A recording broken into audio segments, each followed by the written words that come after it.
Olá, boa noite, sejam bem-vindos, bem-vindas. Tudo bem, gente? Deixa eu botar tudo aqui no silencioso. Vamos lá. Como é que vocês estão, gente? Deixa eu subir aqui, estão me ouvindo bem? Todo mundo me ouvindo bem? Todo mundo me vendo bem? Boa noite. E aí, gente, vamos conversar sobre a nossa segunda peça e última? Envie aí os aviãozinhos e lembrem ao pessoal que estamos ao vivo. Vamos falar de A Megera Domada. O áudio tá bom? Todo mundo ouvindo? Então envia pro povo aí que nós estamos ao vivo. Como é que foi o fim de semana? Foi tranquilo? Espero que sim. Então, gente, ontem a gente conversou a respeito de a inveja em Otelo, né? Foi muito legal. O feedback também que eu recebi depois foi muito legal.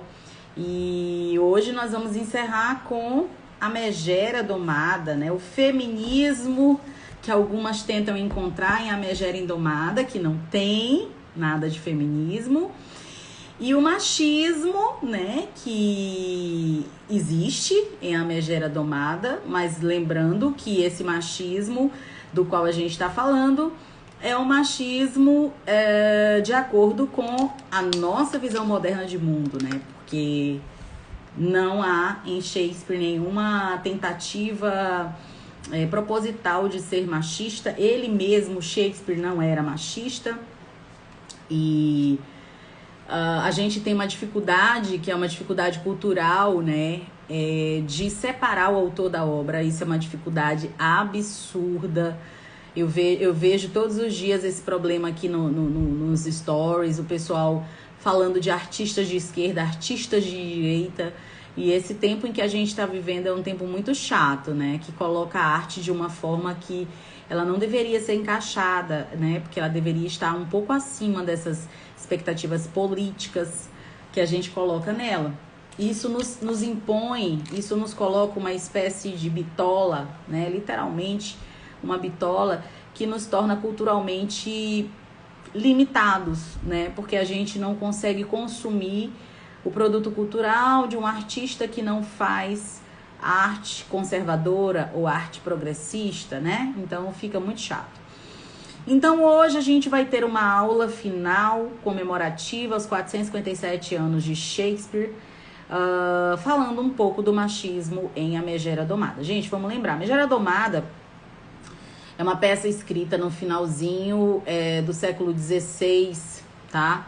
E a gente tem mais ou menos 1591, 592. A peça mesmo foi encenada entre 91 e 92. Ela veio a ser depois publicada já quase 20 anos depois, póstumamente, né?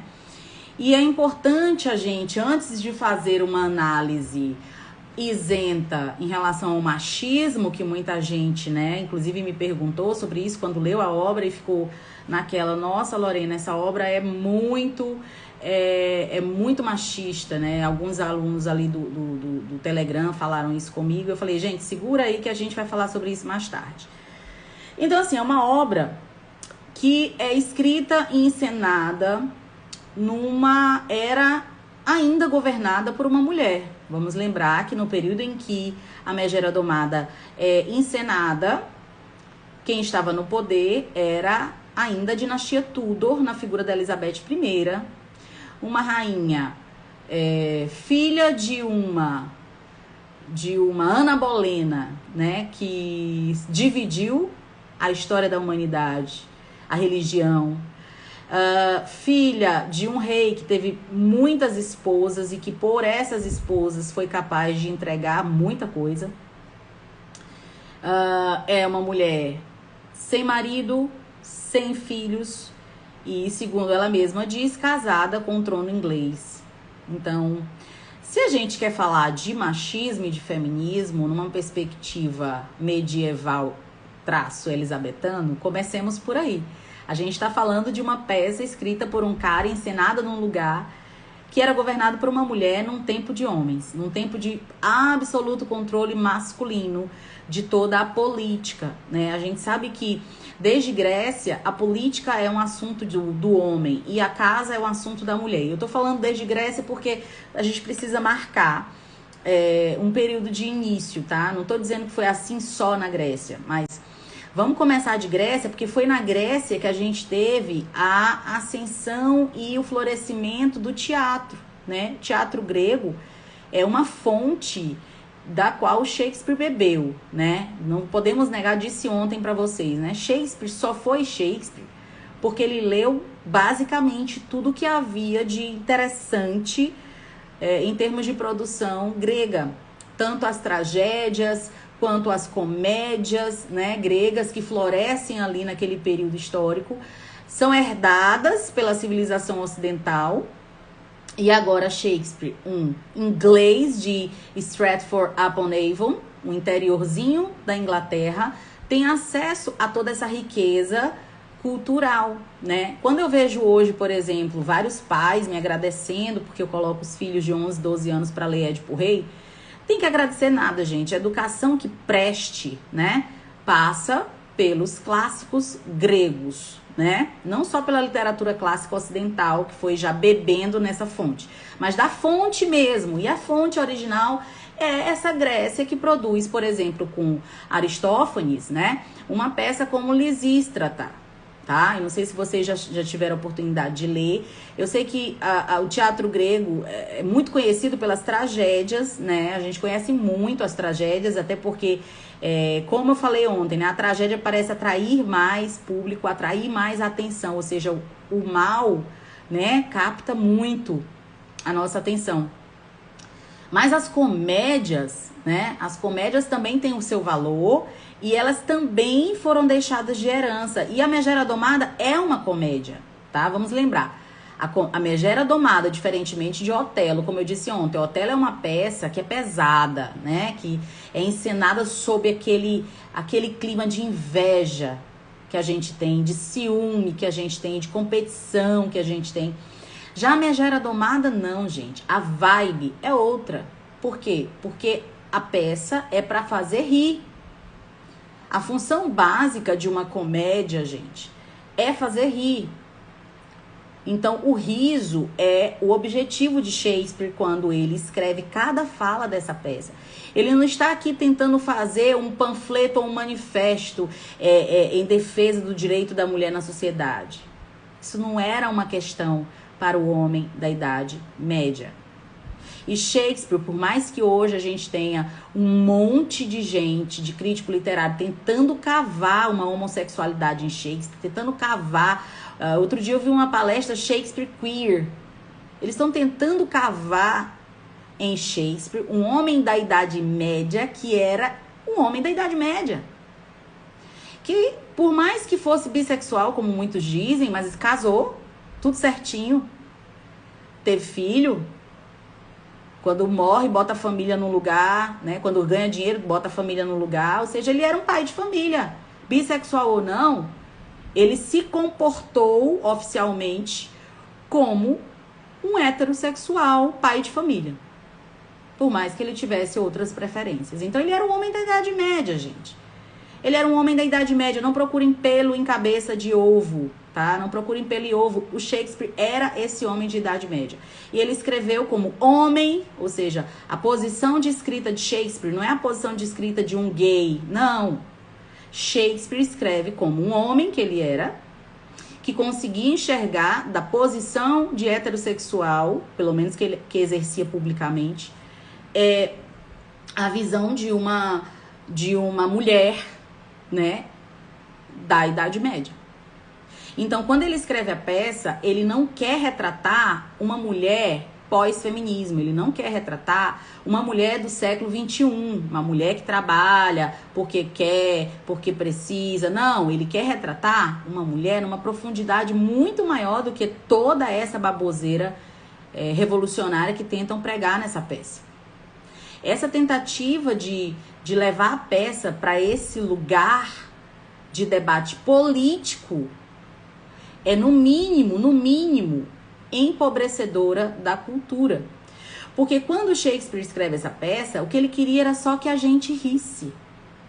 Que a gente fosse capaz de entender as linhas, as entrelinhas e perceber os meandros para rir.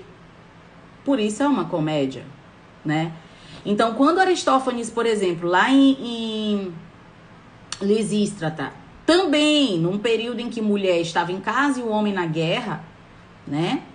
A gente tem uma peça que se passa numa situação de guerra do Peloponeso e uma mulher tem a ideia de fazer uma greve de sexo.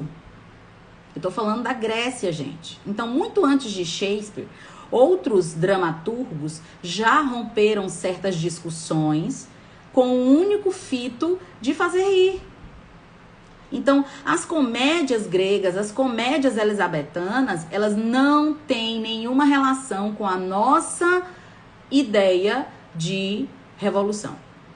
Marxismo ainda não existia. Naquela época a gente ainda não tinha nenhum vento correndo que questionasse a ordem natural posta pela igreja, que era o centro da vida daquela Idade Média. E a ideia era uma ideia eminentemente cristã, de homem, mulher, casamento e sociedade. Então, quem é Catarina? Catarina é uma revolucionária? Nunca. Nunca. Porque Catarina é aquela menina, aquela mulher que já está na idade de casar. E aí eu quero que vocês se distanciem um pouco da novela da Globo, tá, gente? A novela foi muito legal, a novela foi até bem feita, mas a peça não é a novela. Eu sei que muita gente acha que sabe A Megera Domada porque assistiu a novela, mas a novela é uma adaptação moderna de uma história clássica de Shakespeare, tá? Então eu vou usar a história de Shakespeare, não a novela, tá? Então, Catarina é filha de um homem rico, de um homem bom, de um homem passivo, embora seja um homem dominante, porque naquele período de Idade Média o homem era dominante, nem que ele não quisesse, ele tinha de ser dominante. E aí entra uma coisa bem importante para ser dita, né? Hoje a gente tem uma bagunça quanto à questão dos papéis sociais. Vocês já prestaram atenção como a nossa sociedade está bagunçada em relação aos papéis sociais? Se questionou tanto o papel social que se bagunçou o coreto. Isso é uma herança ruim desse processo revolucionário aí, desde a Revolução Francesa. E a gente tem hoje uma sociedade na qual os papéis sociais estão tão bagunçados que as crianças não têm norte. Quando uma sociedade tem suas crianças sem norte, é porque ela está doente, ela está bagunçada. Então, fale o que quiser da Idade Média, mas naquele período em que Shakespeare escreve essa peça, existia uma divisão muito bem conhecida e muito bem estabelecida de papéis sociais. Gostemos nós ou não, eles existiam. Então, nessa Idade Média, Catarina é irmã de Bianca, ambas são filhas de Batista, Batista é rico, e Catarina já estava passando da idade de casar, só que Batista tinha uma questão: não casaria a mais nova sem antes casar a mais velha. E ele estava coberto de razão. Por quê? Por conta da convenção social, de que havia uma idade ideal para a mulher casar, e essa idade era um pouco mais curta, né, menor do que a idade que nós temos hoje, por motivos óbvios. Ele pensava, se eu casar a mais nova antes da mais velha, ninguém vai querer depois casar a mais velha. Quando uma filha mais velha não casava e as mais novas iam casando, o valor de mercado, deixa eu me explicar em relação a essa expressão.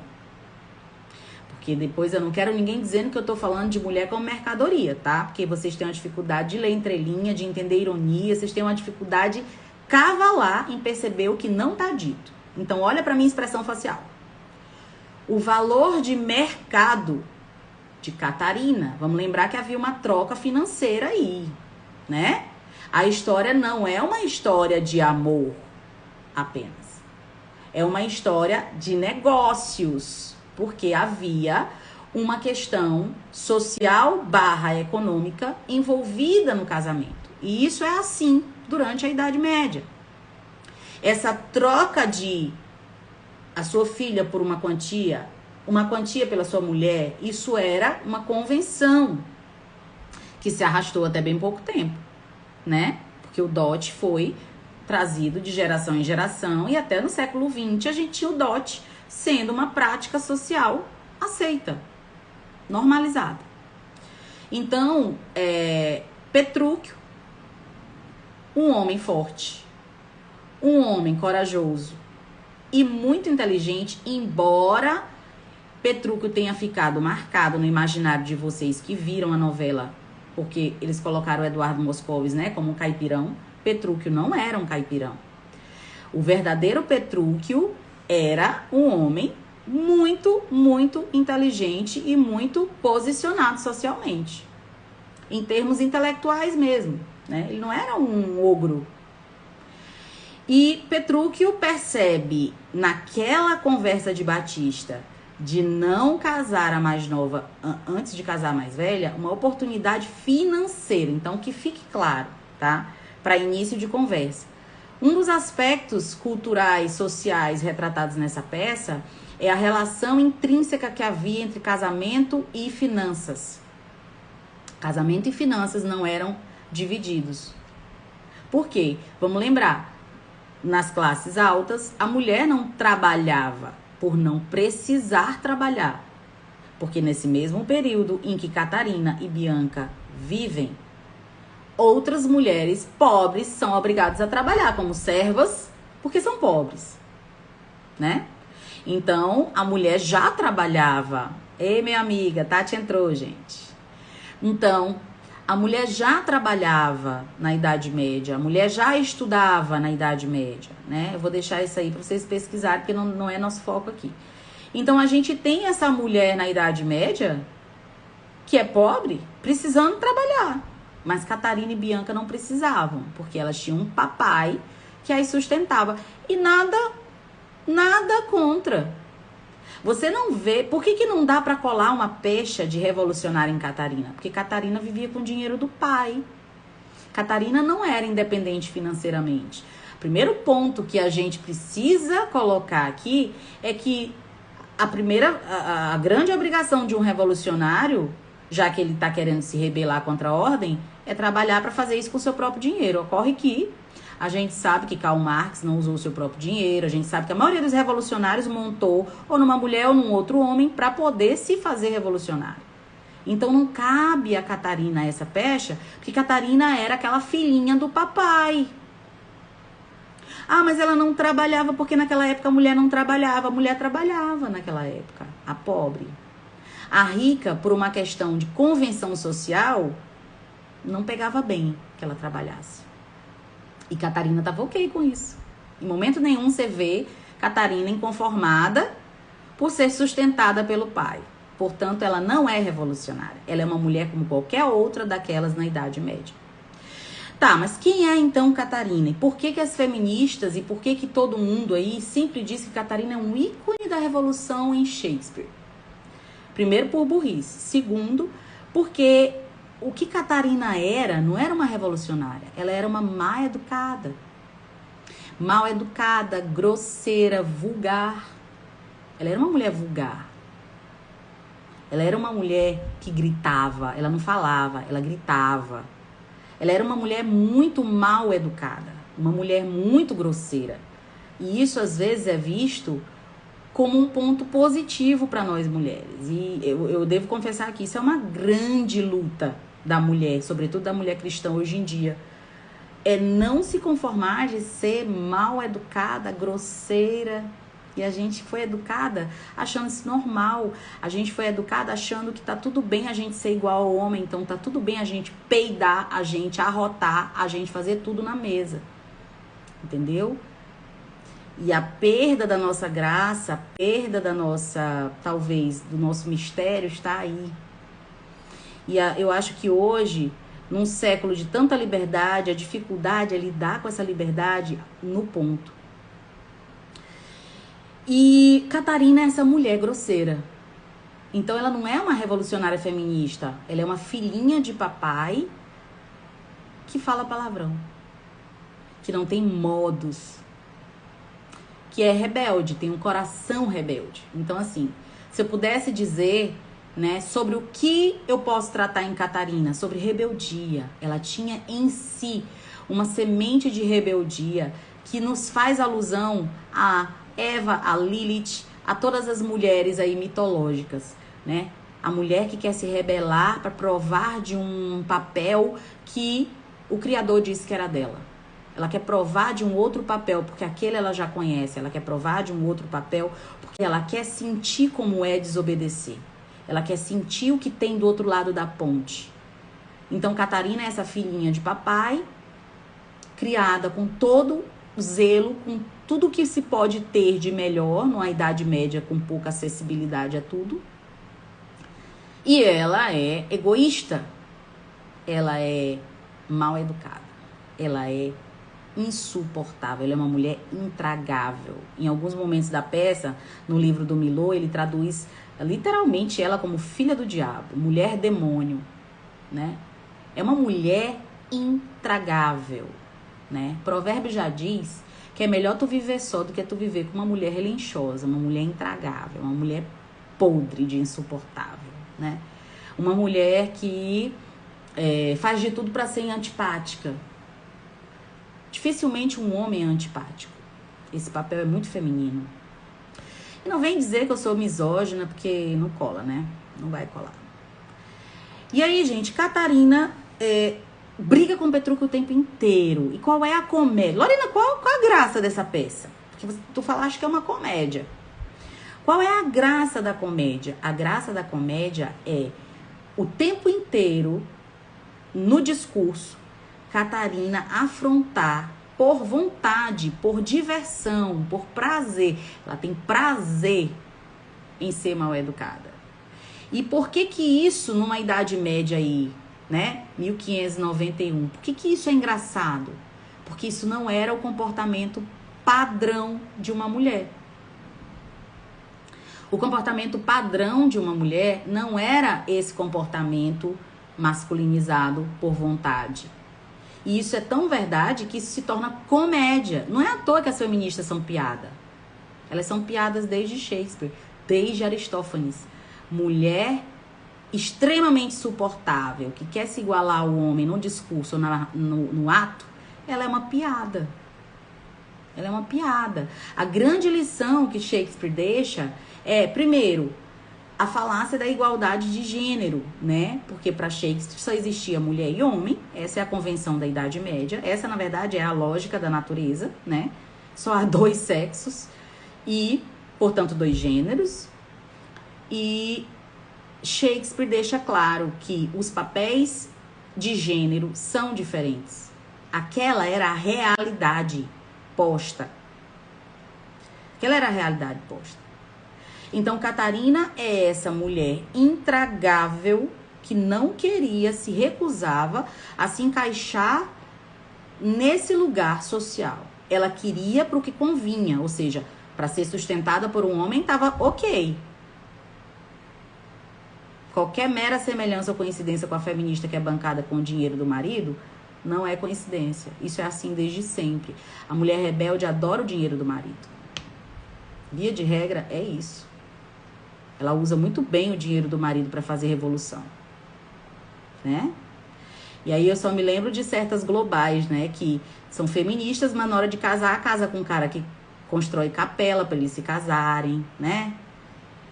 Braçal, corta-lenha. Ela é feminista, mas para ela casar, ela quer um macho alfa. Ela não quer um emasculado, né? Porque o homem feminista é um emasculado, né? E aí a gente tem Catarina sendo essa persona insuportável, mal educada, que não quer se encaixar no padrão social de esposa, mas o papel social de filha tá ok, o papel social de irmã tá ok. Então ela tem uma questão com o casamento, porque na verdade, se a gente for parar para pensar, o casamento é descrito na Bíblia como o apogeu da narrativa cristã, né? O casamento é o apogeu. Gente, o que todo cristão tá esperando? O noivo voltar para buscar a noiva. A história da Bíblia, a história do cristianismo é uma história de casamento. é uma história de redenção. Então, casamento, para esse homem da Idade Média, era muito fácil dele compreender que casamento é redenção. Para nós, hoje, isso parece tão trabalhoso, mas para o homem burro da Idade Média, isso era compreensível. Ou seja, o casamento para essa pessoa que viveu nesse período era o apogeu da vida. As meninas passavam a adolescência, a infância pensando em quando elas casariam, com quem elas casariam. O casamento era o grande finale da vida de uma pessoa. Porque após o casamento, havia o que a gente chama de decisão, ou seja, agora eu sei quem eu sou na sociedade, agora eu vou ter uma função social importante. No caso da mulher, a função social de gerar filhos, né? Que para a mulher era um grande papel. É o apogeu, é a coroação do feminino, né? A maternidade, embora não seja uma vocação para muitas mulheres, isso é um fato, isso acontece, né? Mas ela é para a maioria. E isso é a coroação dessa fêmea. Porque ela tem em si o maior dos poderes que somente Deus e ela têm, que é o poder de gestar, que é o poder de ceder espaço à vida. E essa mulher da Idade Média, ela, mesmo analfabeta, diferentemente das nossas doutoras e pós-doc de hoje, elas entendiam a maravilha que há em você ser o berço da coisa mais abençoada que existe no mundo, que é a vida humana. Então, por que o casamento era esse processo tão importante para a mulher da Idade Média? Porque ali ela se definia como sujeito. Ali ela se definia como persona social. Ali ela se encaixava no quebra-cabeça. Ah, Lorena, mas então, isso é machista. Claro, você está pensando com a cabeça de Simone de Beauvoir. Uma mulher que nunca foi assumida de fato por um homem horroroso, pelo qual ela chorava as pitangas e se humilhava. Mas se você pensar com a cosmovisão cristã, de mundo, de pessoa, de indivíduo, de valor humano, de criação, você vai entender que a mulher é a coroa do homem. A mulher é a parte boa, bonita, agradável do homem. O homem é a mulher que ele tem do lado. Porque a gente sempre diz isso, né? Ah, o cara é a mulher que ele tem. Se ele tem uma mulher ruim, olha direito pra ele, ele não deve ser bom. Salvo algumas exceções. Então, a mulher, para essa Idade Média, era essa rainha. Embora, eu não tô aqui tentando romantizar, não. Embora a gente saiba que o período de Idade Média foi sim um período como é hoje e como foi sempre um período de abuso da mulher, e não só da mulher, da criança. Um período de maus tratos da mulher, não só da mulher, da criança. Existia. Como existe até hoje, como existia no Egito. Porque o ser humano caído é capaz disso. Mas o que eu tô tentando te fazer entender em Catarina é que Catarina é essa mulher que está tentando fugir de uma vocação linda, da qual ela tem medo, da qual ela quer se livrar, porque ela desconhece como vai ser. O futuro é assustador. Então ela não é de todo ruim. Ela é mal educada, chata, insuportável? É. Mas ao mesmo tempo, ela é um animalzinho acuado diante do novo. Talvez um ser humano muito fragilizado por conta desse medo que ela tem do novo. Então, Catarina passa a peça inteira medindo forças com Petrúquio, sempre no verbal. Existem autores que falam que inclusive já houve, a professora Bárbara Eliodora salienta muito isso nos livros dela, né? Petrúquio nunca bateu em Catarina, nunca tocou um dedo em Catarina, nunca fez nada que fosse violento com Catarina, a não ser no discurso. Porque era chumbo trocado. Ela esculhambava ele daqui, ele esculhambava ela de lá, ela esculhambava ele daqui, era chumbo trocado. Catarina buscava no discurso se igualar a Petrúquio, pelo menos no discurso. Né? E aí, gente, entra uma coisa que eu vou falar aqui, mas se você puder observar, você vai comprovar. É muito empírico isso que eu vou dizer. A mulher, quando mede forças com o homem, normalmente é colocada no lugar de mulher ou pela doçura ou pela força. Olha para a sociedade, olha para teus relacionamentos que tu já teve. Olha, a mulher hostil é colocada num papel de mulher à força pelo homem. Eu não estou culpabilizando a mulher por violência. Deixa de ser louco. O que eu estou querendo dizer aqui é que Catarina tenta ser igual a Petrúquio no discurso e ela sempre perde. Qual é a mensagem que Shakespeare quer passar? A gente sabe que Shakespeare era um homem que viveu num período cristão, de protestantes e católicos dominando, ora protestantes, ora católicos. Então, a mensagem é só uma: a mulher é submissa ao homem, porque isso era um valor cristão da época e de hoje. E aí isso é a grande luta que a gente tem, que é vergonhosamente uma luta com as cristãs. A mulher é submissa ao homem, ou seja, a gente não entende prefixo, né? A gente acha que sub é inferior. A gente só consegue enxergar isso quando vê no dicionário, sub é inferior. Submissão é ter a mesma missão, mas estar num lugar de apoio, num lugar secundário. E eu acho muito mais, vamos dizer assim, sábio discutir com Deus lá quando você for encontrar com Ele. Enquanto estiver aqui, até por experiência própria, de sucesso, seja submissa.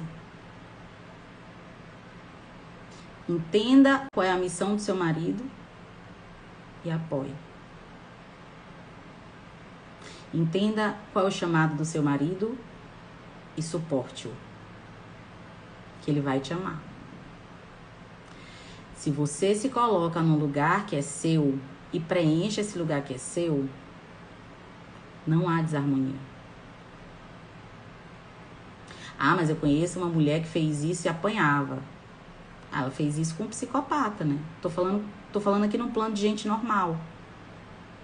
Se você se coloca na posição que é sua, que você nasceu para ocupar, você está no centro da vontade de Deus e todas as bênçãos te acompanham. Eu vivo isso todos os dias. Todos os dias. A figura principal da minha empresa, o brilho, o artista, o grande nome do Alpha 2, Antônio Mendonça. É ele é melhor que eu, ele é maior que eu, ele sabe mais que eu, ele é mais completo do que eu. Eu estou ali para apoiá-lo, eu estou ali para ajudá-lo nas correções, nas aulas, mas o brilho é dele. E porque eu estou junto com ele, eu brilho também. Isso é a minha vida diária. Porque eu o apoio, as pessoas me amam. Porque amam ele, porque respeitam ele. Tem gente que odeia o que eu falo, odeia o fato de eu não ser feminista, odeia o fato de eu ser conservadora, mas me respeita porque eu sou mulher dele. Então, quando você está no seu lugar, como uma pessoa boa, como uma pessoa que tem temor a Deus, como uma pessoa que tem sabedoria do alto, você é feliz. Não tem vida perfeita, mas é feliz. Então, Catarina não sabia disso. Embora fosse uma mulher da Idade Média, embora a igreja fosse uma instituição cujos valores eram os difundidos na moral, na ética, no comportamento, em tudo. Mas faltava a ela essa sabedoria que só quando você se entrega ao novo, quando você se doa. Catarina era egoísta, gente. Vocês não querem casar porque vocês não querem se dar, vocês são egoístas. Casar é se sacrificar. Ela não queria esse sacrifício. A gente não quer casar e não quer ter filhos porque a gente é egoísta. Ponto. Simples assim. Assuma. Assuma. Não, eu não quero porque eu quero estudar. Não, você é egoísta.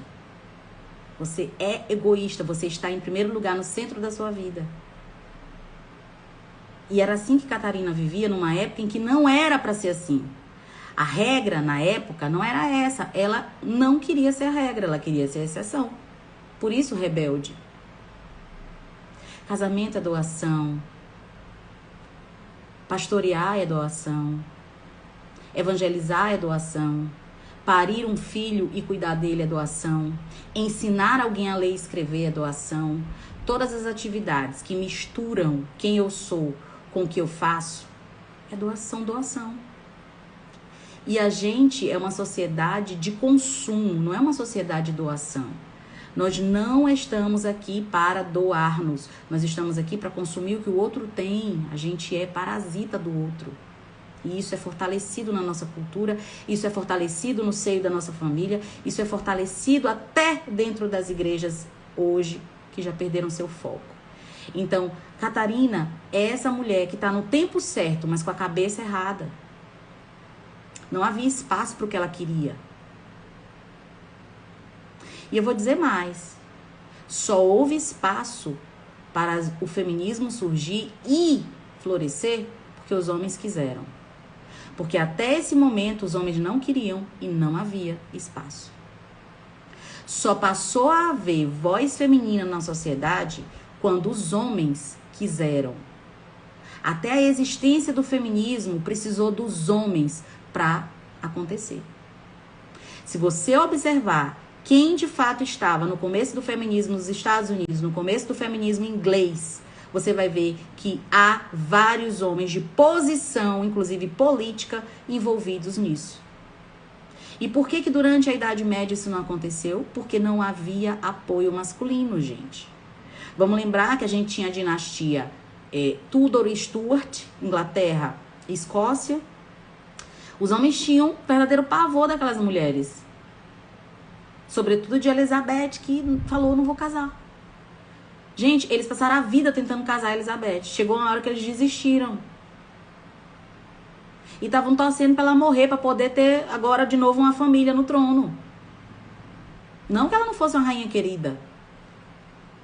Mas ela era, para aquele momento, uma exceção. Percebe? Então, a grande questão aqui é que Catarina não queria se encaixar no lugar que foi destinado a ela naquele período histórico. E qual é a mensagem que Shakespeare quer passar para que a plateia rindo, porque as falas são engraçadas, né? Eu indiquei para vocês hoje esse livro aqui, tá? Para mim é a melhor tradução. A tradução do Milor Fernandes para comédia, tá? É a melhor. É a melhor. Linguisticamente falando mesmo, em termos de vocabulário, em termos de composição da tradução, ele é um excelente tradutor. Ele é. Há outros também, mas eu gosto muito dele para comédia.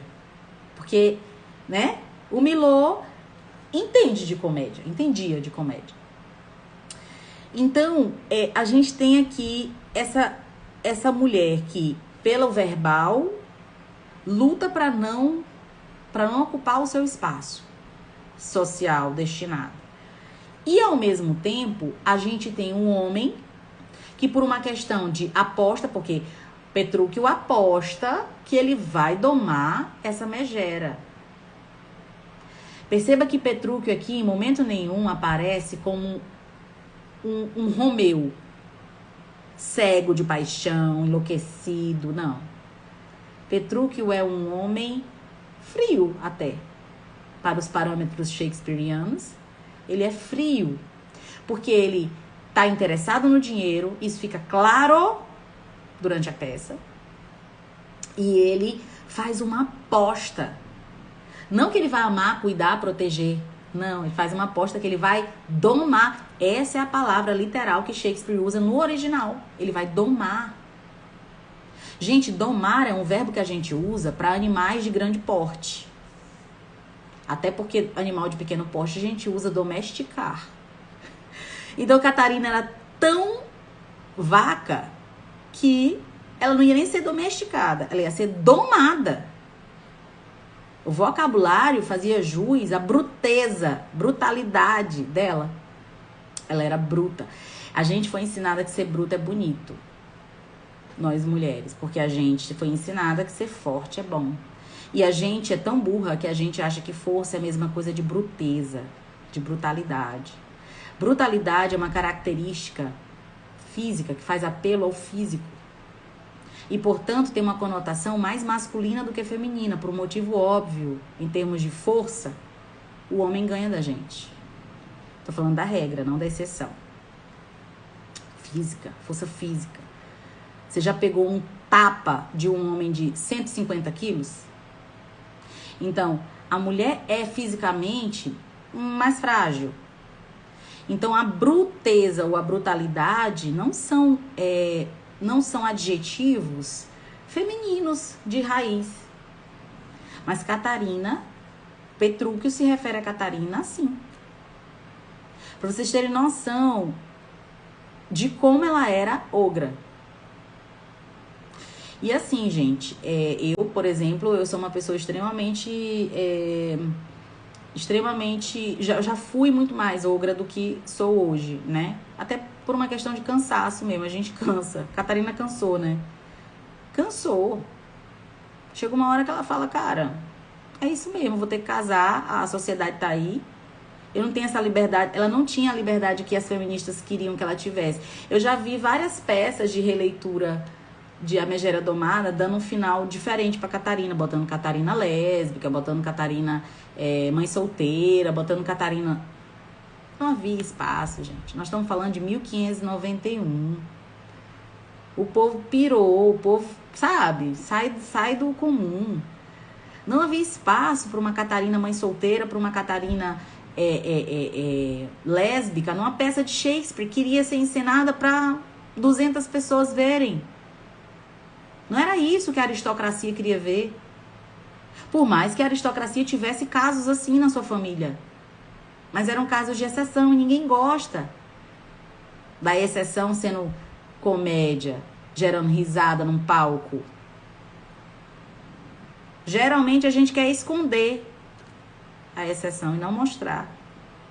Se alguma coisa dá errado na nossa vida ou foge daquilo que é convenção social, a gente quer mais esconder do que mostrar, né? Então, assim, Shakespeare não ia fazer uma peça, gente. Pensa, é questão de inteligência. Para afrontar os costumes sociais, até porque ele estava inserido nessa casta. O cara recebia para escrever a peça, ele escrevia a peça encomendada, eles tinham patronos, era como se fossem os empresários da época. Tu acha que a Anitta canta o que ela canta porque ela gosta? Não, ela canta porque ela tem quem mande nela e diz, tu vai cantar isso aqui, tu vai tirar tua roupa e fazer desse jeito aqui, porque ela tem um dono, né? Ela tem um empresário que tá bancando a P toda.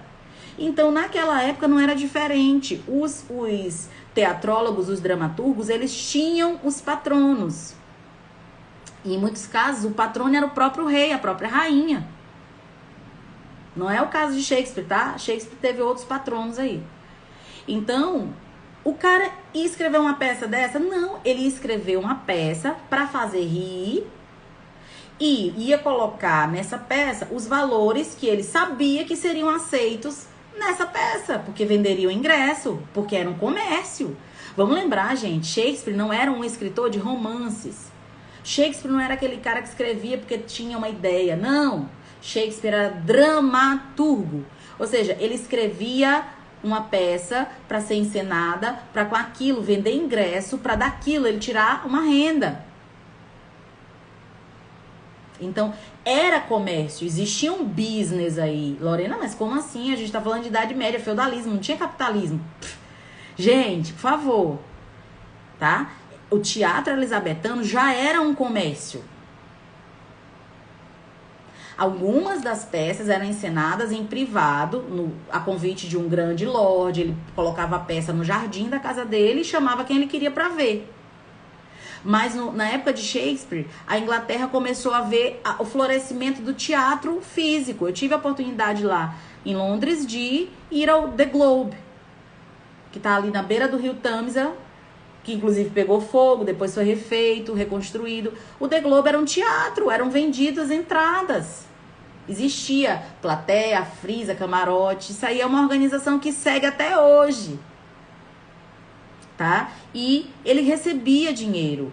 Eles recebiam figurino, eles recebiam... eles tinham um script para cumprir. Então, ele jamais, Shakespeare, um homem de idade média, patrocinado por aristocratas, jamais escreveu uma peça, gente, como panfleto revolucionário feminista. Jamais. Isso é impossível. Historicamente, literariamente falando, é impossível isso ter acontecido.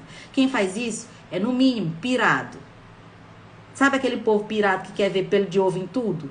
Sabe aquele povo pirado que quer ver uma coisa que não tem, quer fazer uma volta no Oceano Atlântico para chegar a um ponto? Pronto. É o que estão fazendo com Shakespeare hoje, encontrando feminismo, machismo na obra dele. Isso não era machismo na época, gente. Gente, na época de Shakespeare, a mulher de Shakespeare, vamos lá, a mulher de Shakespeare vivia como? Tudo bem que ela era rica, tá? Quando casou com ele, casou inclusive grávida dos gêmeos, porque ele teve gêmeos que morreram. Mas ele casou com uma mulher rica. Ele não casou com uma mulher pobre. Ele não é besta, não. E por mais que ele fosse bissexual e fosse gay, casou com um homem? Assumiu algum homem? Não, ele era um homem da idade média, que podia ter suas paixões e seus vícios, mas guardava isso pra si e seguia os costumes sociais para ter uma vida em paz.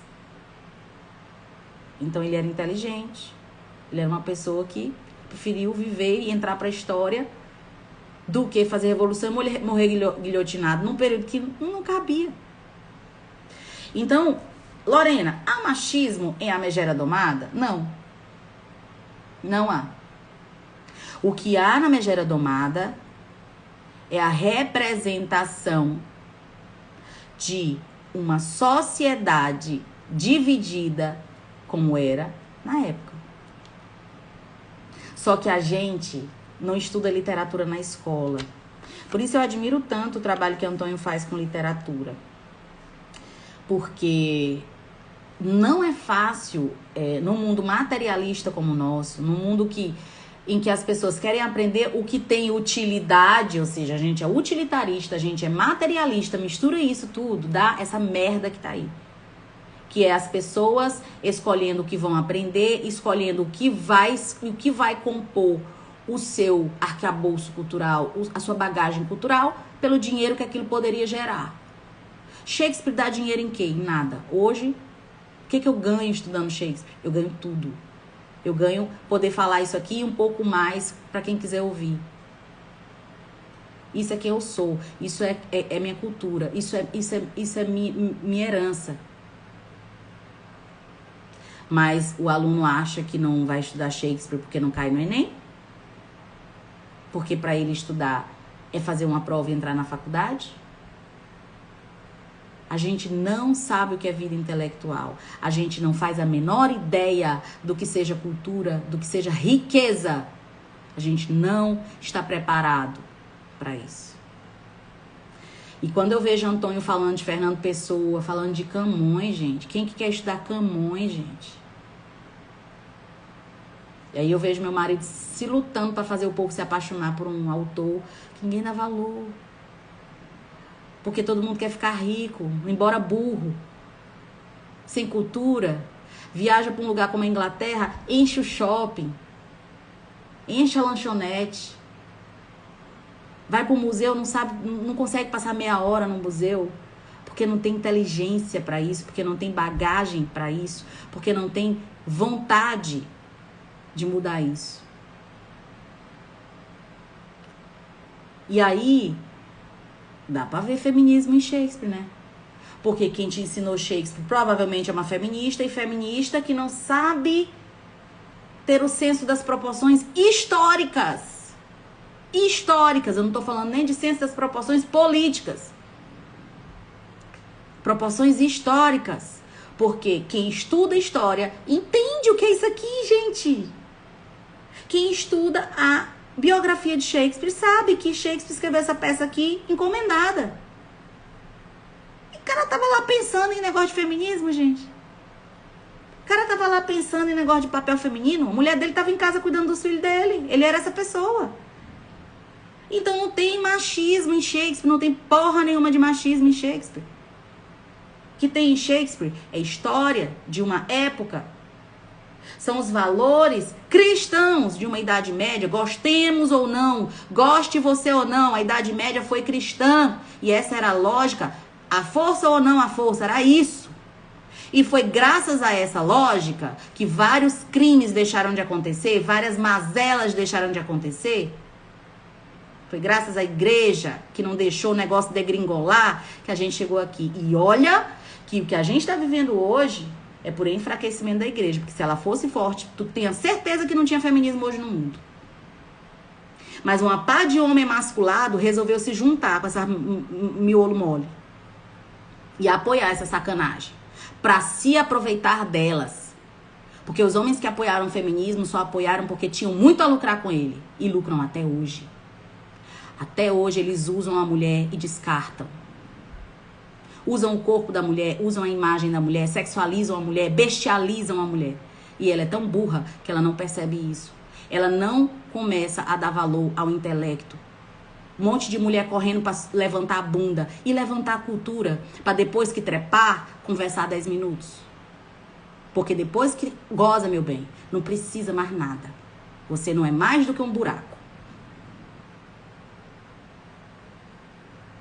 Então, minha querida, se você tá me ouvindo aqui, viu feminismo, machismo, o diabo a quatro em Shakespeare, vai estudar, porra. Você não sabe nada. Você não sabe nada. Você é um papagaio de pirata, doutrinada, que não sabe nada. Entendeu? É isso. Não há machismo em A Megera Domada. Há uma mulher que é domada pela força do discurso de um homem que se pôs no lugar de homem numa época em que o homem mandava e a mulher não tinha voz. Porque não se sustentava, não pagava as contas, não era relevante. Entendeu? É isso, gente. Qual a dificuldade de assumir isso? E viver o século XXI como ele é.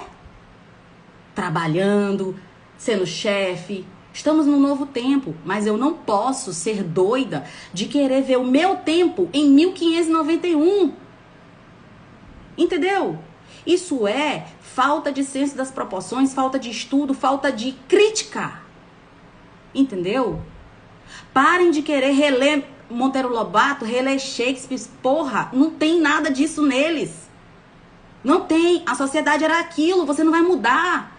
Vocês não vão tirar o que o negro passou da história, por mais que apague tudo, ele passou. Vocês não vão tirar o que a mulher foi, por mais que vocês apaguem tudo, porque a história é implacável.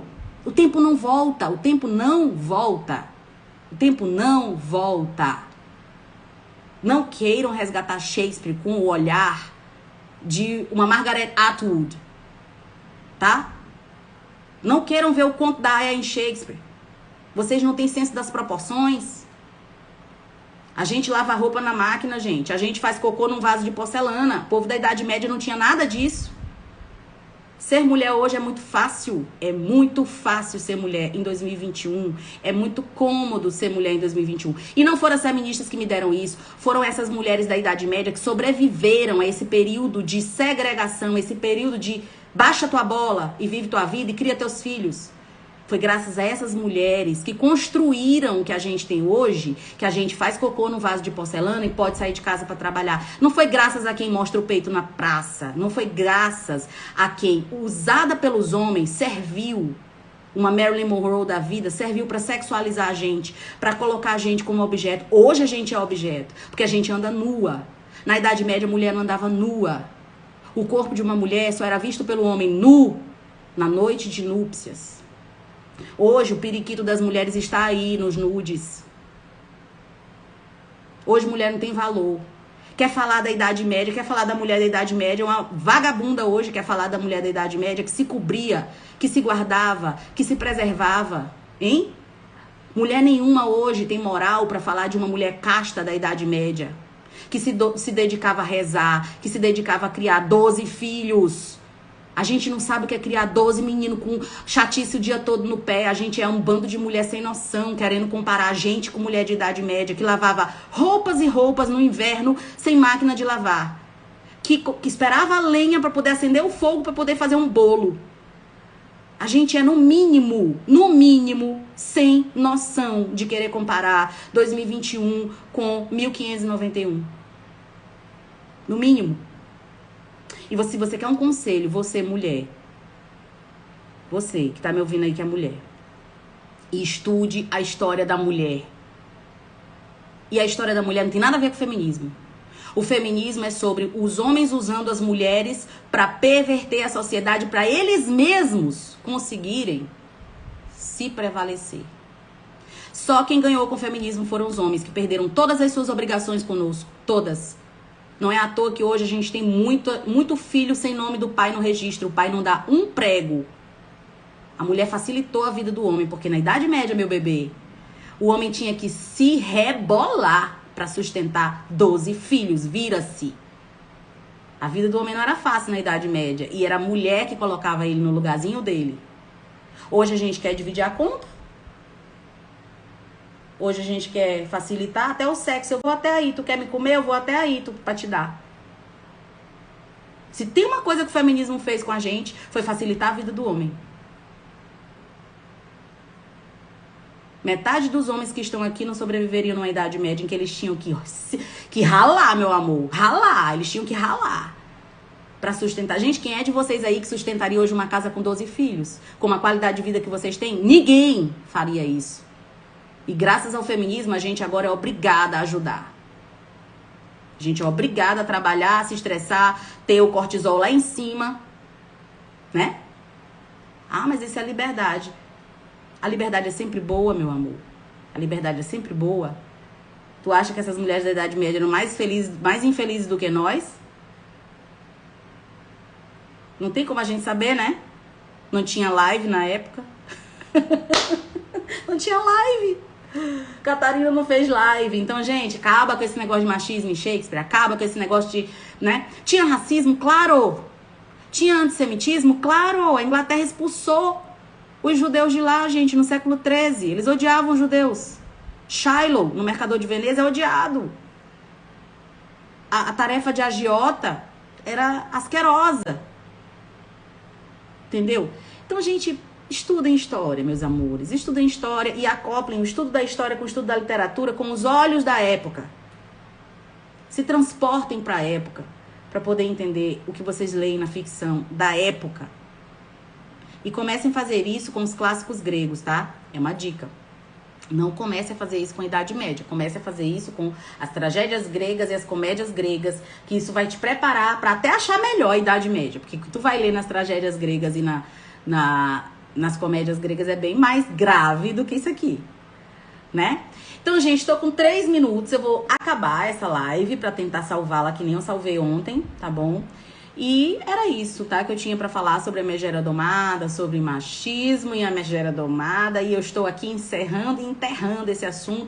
O povo do Telegram, é isso, tá? É isso que eu tinha pra falar, ok? Então, gente, Deus abençoe. Um bom domingo pra vocês, uma boa semana pra vocês. Eu vou tentar salvar aqui, tá bom? Beijo.